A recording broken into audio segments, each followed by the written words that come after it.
Ascending up fixed ropes to shoot from above is the single best thing that you can do to really take your climbing photography up a notch. So in this video, I'm going to share my simple setup and show you some tips and tricks to keep you efficient and agile while you're shooting on a rope. If you've not watched my previous video on how to fix the rope, then it's probably worth checking that out first. And if you want to learn more about climbing photography, then you can check out information on my courses through my website. So there's loads of different ways that you can ascend a rope, and you can buy hundreds of different gadgets to use in different scenarios to help you do that. I'm going to keep things simple, and we're going to focus on the principles. And I'm going to use gear that most climbers will have ready access to. We're going to use a Petzl Gree today, and I actually normally use a Petzl rig these days, which is a sort of industrial gree that's rated to be fully hands-off, and it's a bit smoother. But most of you are going to have one of these. So there's a few important things that we need to be aware of when using a gree. The main one is that it's not technically rated as a hands-free self-belay device. So there's a few things that we're going to cover in order to mitigate that. You'll also need a locking carabiner for the gree, a hand ascender, usually left-handed, a pulley, a carabiner for the pulley, a foot loop, and an adjustable personal anchor. The simplest way to use a gree to ascend a rope is actually really basic. We attach it as normal, and then technically you could ascend a rope like this. You're just taking in the slack as you go up. So if you were walking up a slab or something that's really low angle, you could actually just walk up and do this the whole way. Now, a good habit to develop with the gree is to put overhand knots in the dead end of the rope periodically. That way, if something were to go wrong and this wasn't to engage, the knot would get caught in the gree and that would stop me from hitting the ground. Now, obviously, this is an insanely inefficient way to ascend a rope. So the next thing I'm going to add into the system is the ascender, sometimes called a jumar. And you want to be able to open and close that with one hand. That way that you can fit it and take it off while maintaining control over the rope. So that goes on to the rope like so. And I'm going to add my personal anchor onto the bottom of the ascender. And there's a couple of reasons I want to do that. So the first is that it means that the ascender won't go past an arm's length. So if I adjust my personal anchor to be about an arm's length, then I'm not gonna leave it halfway up the rope if I lower myself down. And secondly, it means that I have a second attachment point to the rope. So again, if the gree, something was to go wrong and it wasn't to engage, the ascender will bite into the rope and that will hold me. The way the ascender works is that it only travels in one direction. So it will slide up the rope easily, and then when you pull down on it, it will bite in and it will grab onto the rope. So again, theoretically, you could ascend a rope like this the whole way, but it would be crazy hard. But there's a few things we can add to make it easier still. So we're going to add a pulley into the system. Now, I use a standalone pulley with an oval locking carabiner. You can get carabiners that have the pulley integrated into it, which is totally fine as well. I also should mention that if you're not using a pulley on a jumar, you should always have something through the top hole here so that it can't fall off of the rope. I'm going to put my carabiner on, take my pulley up through the rope locking carabiner, make sure that's done up. So once that's fitted, it does a couple of things. It redirects the rope, so I'm no longer having to pull the rope up the way. I can pull down and it takes the tension. And it also makes it much easier because we've got a 2-to-1 pulley system here, so I effectively weigh half as much when I'm pulling up on it.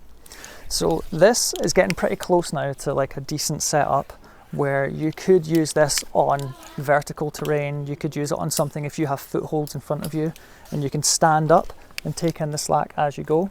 That'll totally work. But there's one last thing that we're going to add on to this to make it a little bit easier, and it's essential if you're doing photography on steep routes where you don't have anything around you, and that's the foot loop. And it's super simple. You just clip this straight on to the bottom of your ascender, and then this actually gives me something to stand on and to push off of as I'm ascending the rope. So all of these things combined work to create a fairly efficient system, minimal gear, it's lightweight, and it's quite versatile. So I like to take in the slack as much as I can so that I'm kind of hanging and sitting on the rope.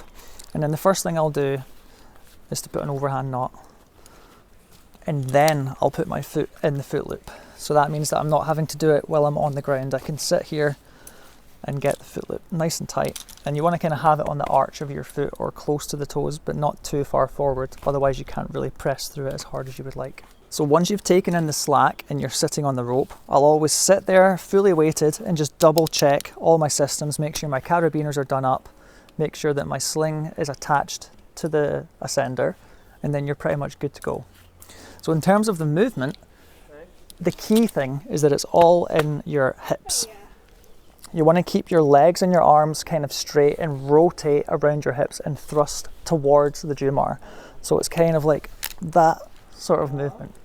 So you want to slide the Jumar up, start with your legs bent, and straighten and stand and thrust your hips up towards the rope. My right arm, you want to try and pull down gently, but keep it pulling from the shoulder and rotate down. And my left arm, I try to hang off the Jumar and keep it nice and straight. If you're doing it like this, it feels okay at first, but if you do that over and over, you'll just knacker your elbows. So I try to keep my elbows straight, and you want to keep your legs bent and pushing out into a straight position. It's really good when you're first learning how to do this stuff to practice with a situation like this where you've got some rock in front of you.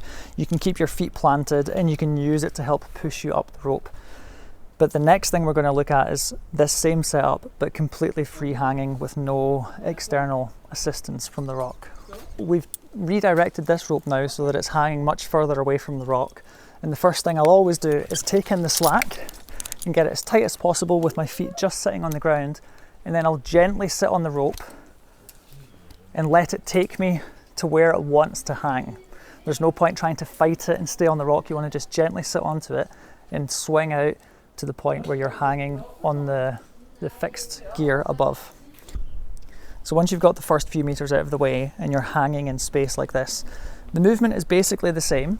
So you want to set up, left hand on the Jumar, right foot in the foot loop, and I'm going to bend my right leg and thrust my hips up as I straighten my leg and pull with my arms.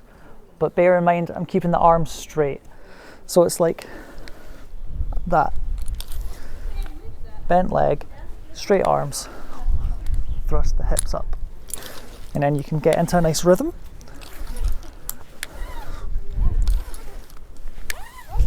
And every few reps, I like to just stop, chill out, take a breath. It can be really tiring, especially if you've got like a 40-50 meter Jumar. So every few reps, just take it slow and steady. It's not a sprint. And then you can just work your way to the top.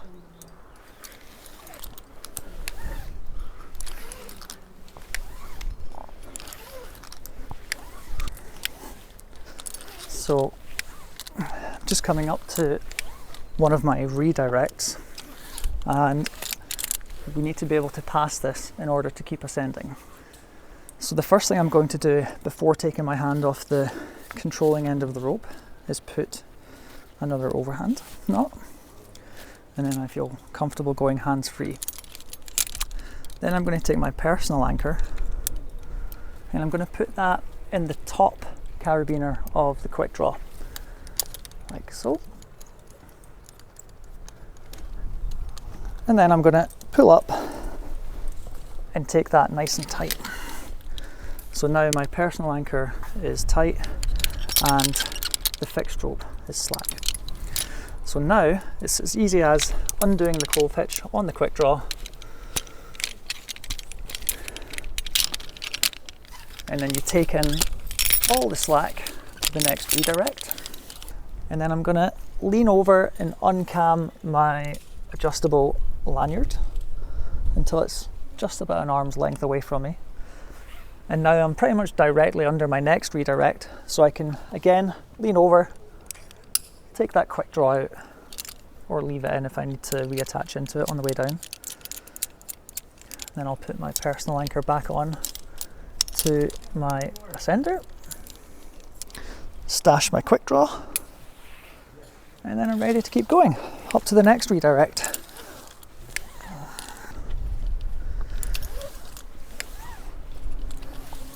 Okay,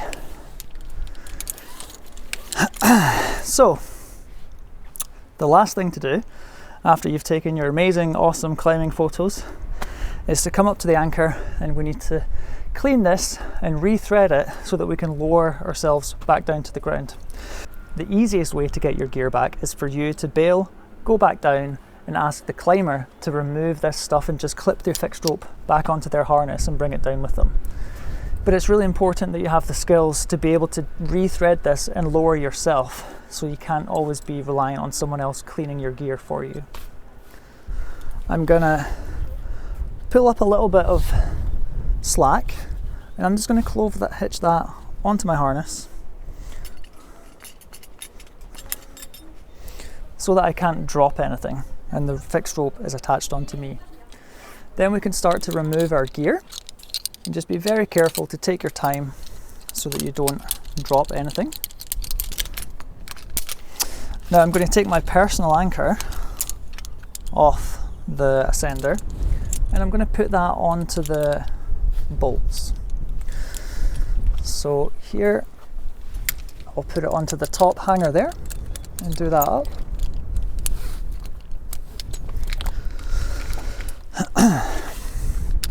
Now at the moment I'm only on one bolt here, so what I'm going to do as an extra precaution is clove hitch myself onto the other bolt. Nice. So now I've got 2 points of contact with the bolts, and this dead end of the rope, even though it's going through the gree-gree, it's attached onto me so it can't get sucked through and drop me. Okay, now we can take the other bunny ear out. I'm going to undo the knot, and if it's in Kalymnos and you've got lots of lower offs like this, you can tie yourself back into it and just clip it into the chains, and then you're done. These ones are in use right now, so I'm going to rethread it as if these carabiners don't exist. I'm just going to use the ring. So I'm going to pop that through and then tie a normal figure 8 knot. Okay, and then I'll just double check that, make sure it's through both, check the knot, that looks good to me.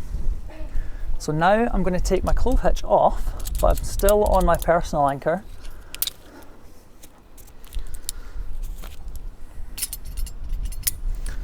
And I'm going to take in all the slack.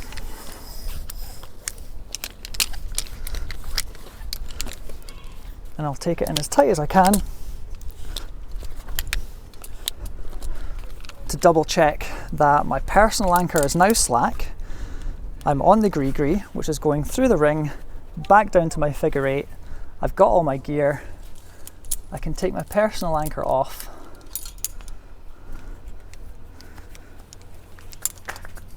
Take the last screw gate carabiner off the anchor. And then you're ready to head down. So I hope you guys found that useful. There's a few things that I really want to emphasize for you to keep in mind, and the big one is to start small. Don't go out there fixing a rope on a 40-meter overhang and start jugging up for the first time. Set up a 10-meter on a bit of a slab and really practice the movement. The key things for the movement are to focus on smoothness and efficiency, and try and keep your arms straight, pivoting from the shoulders and pushing down and out with the leg. The other thing to really keep in mind is to try and develop that habit of tying knots in the end of the rope. You never know when something might go wrong and you might slip down the rope, so it's always handy to have that backup. Safety is the #1 priority, so ensure that there's redundancy or mitigation wherever possible in your systems.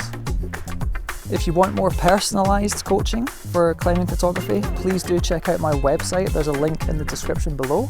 And if you're into this kind of stuff, please subscribe. It does help and it gives me some sight. And yeah, I'll see you in the next video.